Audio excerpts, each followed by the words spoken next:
Hello friends, તો બાળકોના lunch box માટે માત્ર 10 જ મિનિટમાં બની જતી રેસીપી તો સ્વીટકોર્ન મકાઈ 1 કપ લીધી છે. લીલું લસણ જે પાછળનો કડક ભાગ આવે તે 6 થી 7 તોડીને લીધો છે. તેની સાથે જ અહીંયા 3 લીલા મરચા કે તીખાશ તમારે જોઈએ તે રીતે તમે એડ કરી શકો છો અને 1 ઇંચ આદુનો ટુકડો.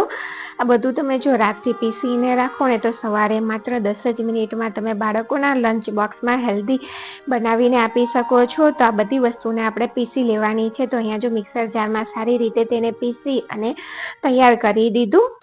એક પેસ્ટ બનાવી દેવાની. ત્યાર પછી અહીંયા એક બાઉલમાં 1 કપ સોજી, તેની સાથે હાફ કપ દહીં. દહીં થોડું ખાટું હોય ને તેવું લેજો તો ઢોકળાનો સ્વીટકોર્ન ઢોકળા કે મકાઈના ઢોકળાનો ટેસ્ટ એકદમ સરસ આવશે. દહીં એડ કરી દેવાનું હાફ કપ.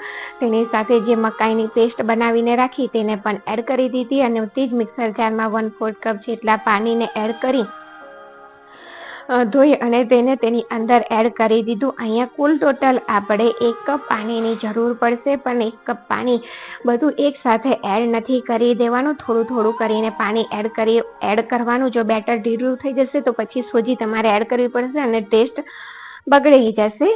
અહીંયા જો બધું સારી રીતે મિક્સ કરી દીધું. ત્યાર પછી અહીંયા સ્વાદ પ્રમાણે મીઠું એડ કરી દેવાનું. 1 ટીસ્પૂન હળદર એડ કરી દેવાની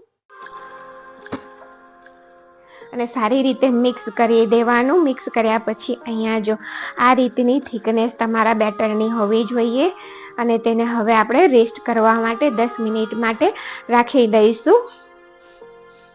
તો જો 10 મિનિટ પછી જોઈએ તો આપણું બેટર સરસ રીતે સોજી છે, એટલા માટે આપણે તેને 10 મિનિટનો રેસ્ટ આપવાનો. અને જો અહીંયા બેટર આ રીતનું હોવું જોઈએ. વધારે થીક લાગતું હોય તો થોડું પાણી એડ કરી અને ઢીલું કરી દેવાનું. ત્યાર પછી અહીંયા આપણે ઢોકળા ખાવામાં એકદમ સરસ સોફ્ટ લાગે ને વધારે, એટલા માટે અહીંયા આપણે 2 ટેબલ સ્પૂન જેટલું તેલ એડ કરી દેવાનું અને સારી રીતે મિક્સ કરી દેવાનું. ત્યાર પછી અહીંયા એક અલગ બાઉલની અંદર હાફ કપ જેટલું બેટર અલગથી કાઢી લેવાનું. અહીંયા ઈનો કે સોડા એક સાથે આપણે એડ નથી કરવાનો. તો હાફ કપ બેટરમાં 1/4 ટીસ્પૂન ઈનો એડ કરી અને એક જ બાજુ આ રીતે સારી રીતે ફેટી લેવાનું. જો અહીંયા તમે ઈનાની જગ્યાએ સોડાનો ઉપયોગ કરતા હોય તો તમારે તેની ઉપર થોડું લીંબુ નિતારી દેવાનું. ત્યાર પછી અહીંયા લીંબુનો રસ તેલથી ગ્રીસ કરેલી પ્લેટ લઈ લેવાની અને તેની અંદર આ બેટર એડ કરી દેવાનું. ત્યાર પછી તેની ઉપર સરસ રીતે આપણે લાલ મરચાથી ગાર્નિશ કરી દઈશું, સો આવે એટલા માટે. અને ત્યાર પછી તેને કૂક થવા માટે રાખી દઈશું. તો અહીંયા સ્ટીમર પહેલેથી જ આ રીતે તમારે ગરમ કરીને રાખવાનું. પાણી ઉકળતું હોવું જોઈએ.